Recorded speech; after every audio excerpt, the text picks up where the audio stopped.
mulligan you gave the Leafs for losing the Utah game? Oh yeah, out the window. Yeah, I thought so. Hey, did you see Mitch was third star? Was he? Was he third star? That's so good! Let's go! It starts with an A and ends with anxiety. Off the charts levels of passion! That's just a nightmare! With you wherever you are, welcome to LFR. Ew! Leafs lose 6-5 in overtime to the Vegas Golden Knights. Someone, anyone, cover someone! Oh, they better not be losing it. They better not be losing it. Because at the end of the day, this game, coming into it, the story was Marner. Of course it was. Of course the story was about Marner. And anyone surprised about that or thinks that it was overdone, why are we talking about this? Why wouldn't you be talking about it? You're such a strange person. The yelling, screaming YouTube man is calling you weird. No, because listen, he is smattered throughout the Leafs record books. He played hundreds and hundreds of games in a Leafs uniform, the better part of a decade, and then he leaves, and now he's on another team. And now this is the first game that the Leafs play against that other team. It's a story! Sorry to everyone surprised or annoyed by that, including the Leafs captain before the game. I'm done answering Marner questions. You're also done back-checking, as it turns out. But the far more concerning part, like listen, Mitch being in Vegas, different conference, different division, it's a fun story until the game starts, and then you realize there's a game to be played. There's points up for grabs, points that both teams need. Vegas wants to win their division. The Leafs want to make the playoffs. And they're like pretty much even with each other in the standings. It's so fun being in the Atlantic. It always has been! But outside of the Mitch conversation, outside of the story, is this a team that just cannot defend? Even when they're winning, cannot defend. They had a few games where they were looking pretty good. They put together some wins. They put together some really good defensive performances. You have your coach going, oh yeah, we didn't give him an effing thing all night.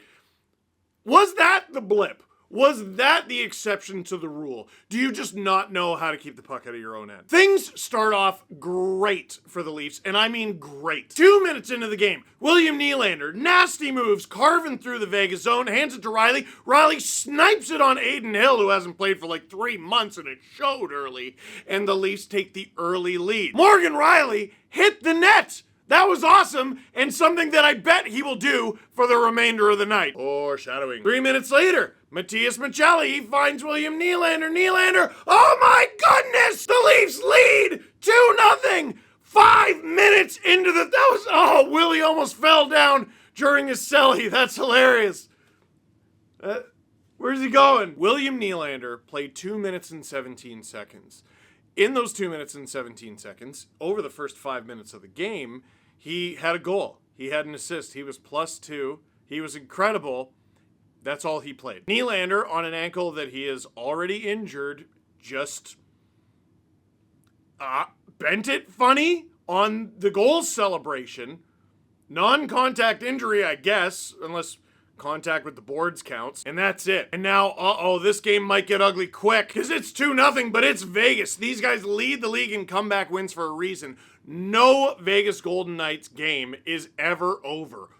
Good and bad. They can't hold a lead. They destroy your lead. 19 games after this one have gone to at least overtime, if I remember correct. 13 games have ended in overtime, and then another 6 ended in the shootout. Nearly half of Vegas's games have gone to overtime. 2-0 lead, doesn't matter. Oh, and just a few minutes later, Jake McCabe takes a penalty. That's not good. He's a really good lead. He's a really good penalty killer. Oh, guess what? Mitch Marner sets up Pavel Dorofeyev, fantasy darling, and he blasts it in. Now Vegas cuts the lead to 1. There it is. There's an eternity left in the game. Oh no! But it's okay, less than 2 minutes later, it doesn't matter that Willie's gone. What about Auston? Let's let the captain have his say. Stetcher out there breaking ankles. McCabe puts it on. Matthews with the tip! Vegas's net front is there for the taking. The captain scores. He's fired up about it. And the Leafs retake the 2-goal lead. You see? It doesn't matter that Willie's out. It doesn't matter. You're going to win this game. Heading into first intermission, the Leafs are up 3-1. Oliver Ekman-Larsson left briefly in the first, and that's worrying. Oh, look at that! Look at that, he's on the bench for the beginning of the second, so you don't have to worry about that. You're up 2 goals, you're out shooting them 15-10 What's not to like? What's not to like is the Vegas Golden Knights were the better team for the rest of the game. Second period, Noah Hanifin does a good job holding the line, sends it down low for Braden Bowman, and he throws it in front for Keegan Kolesar. But don't worry, Morgan Riley is all over hit. It didn't matter. It literally did not matter. Kolesar buries it. They're within one again. This, by the way, after the Leafs began the period with another Jake McCabe penalty, this one less than a minute in. Things are not looking good. Thomas Hertl takes 2 minutes for hooking Steven Lorentz. The Leafs get a power play. What are you going to do with it? Well, you're going to score a hilarious goal is what you're going to do. Matthew Knies finds Matias Maccelli, who puts it on wide open net because it's a beautiful pass. John Tavares scores. This puck is soaring into an empty net, and John Tavares is so good at tipping pucks that he accidentally tips this one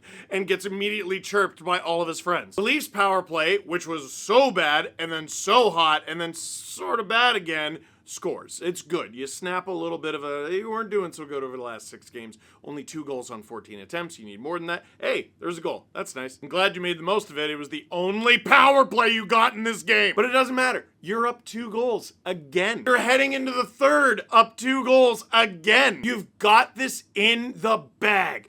Vegas is good. 20 minutes is a ton of time, but like the Leafs are moving the puck around well. They got ozone time to start the period. This looks beautiful. Until Easton Cowan takes a high sticking penalty at least 195 feet away from his own net. Craig Berube drops the F-est of F-bombs that I've ever seen because he knows it's a horrible penalty. And he's already down a skilled forward, so it's kind of hard to bench the kid, but you know he would send him to Madagascar if he could. I'm exaggerating. He played in overtime. How did that go?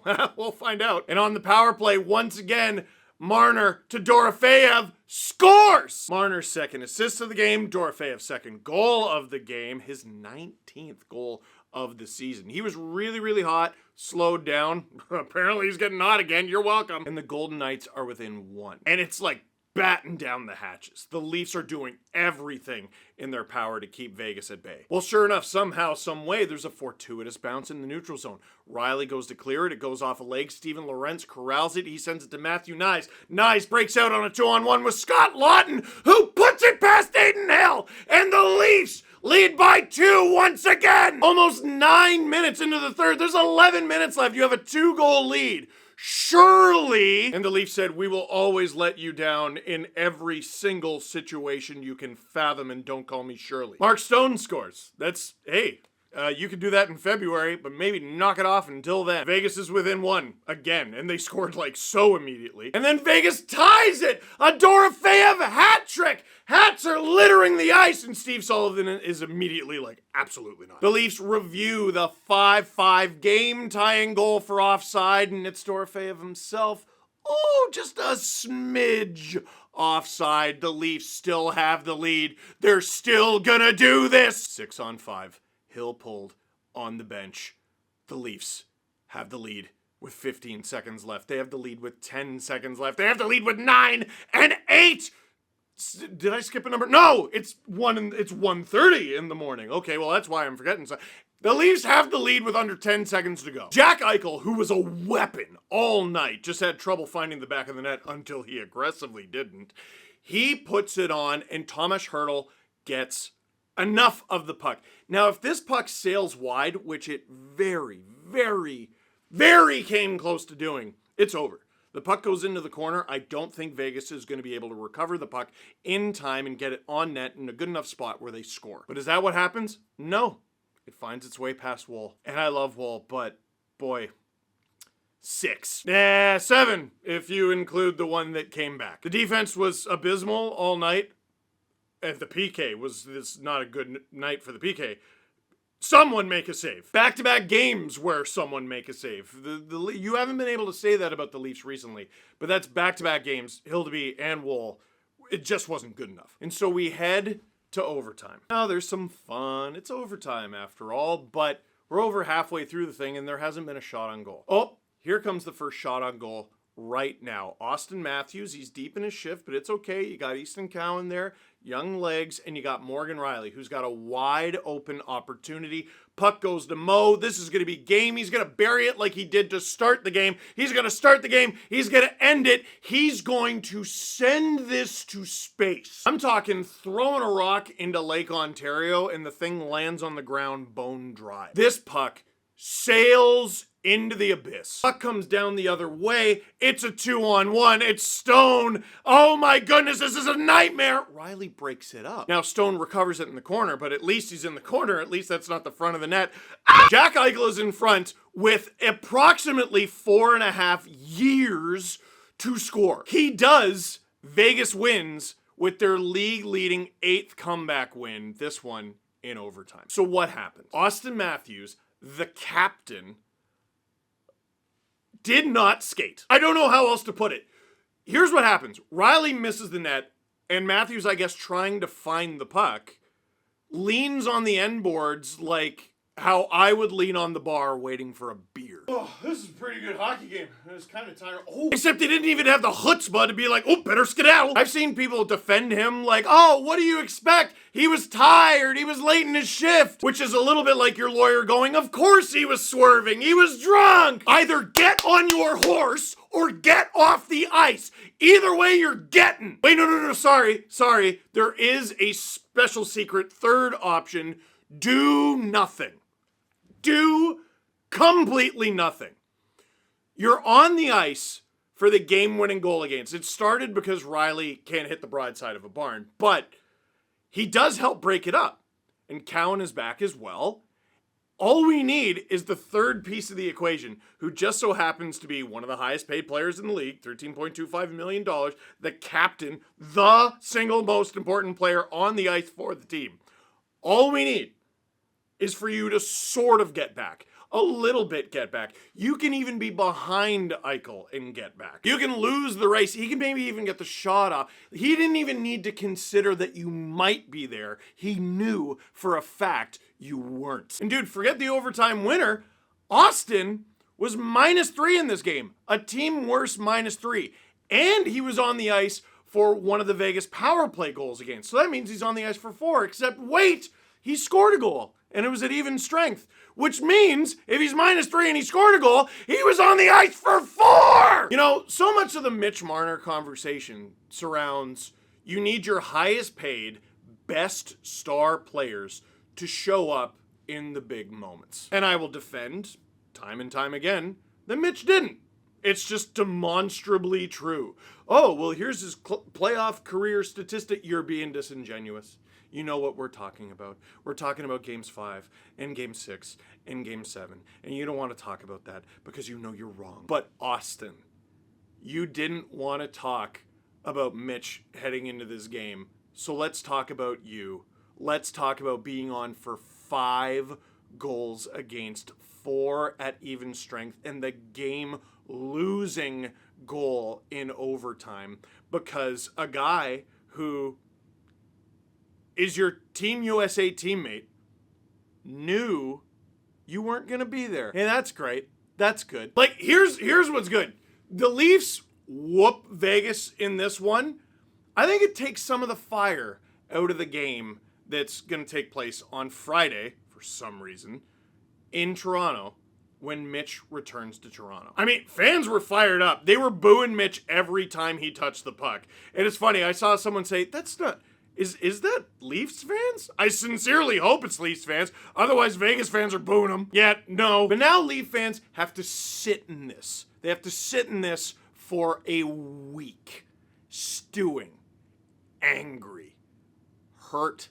Dejected. Throwing their hands up. They're going to carry this emotion into the next game. They're going to carry this emotion into next week against Vegas. And the question that is the ever-present question with the Toronto Maple Leafs is, are they going to get up for this game as much, 3/4 as much as, half as much as the fans do? Forget Mitch. Don't you want 2 points? Do you want to make the playoffs, or is that just a little extra baggage in the spring? We got this flight to Cancun. I didn't get insurance. Or how about this? Don't forget Mitch. Remember Mitch. He's a star for them. $12 million. He better be a star.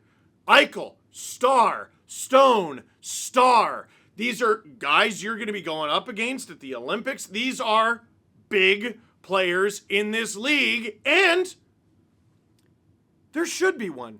There should be a very big player in this league staring back at you every time you wake up and look in the mirror. And if the most amped up person for this hockey game isn't you, I think you need to ask some questions. At the end of the day, we can yell about it, we can scream about it, we can cheer, we can boo, we can do whatever. We cannot get on the ice and care for you. You know, if Willie stays in that game, do you win?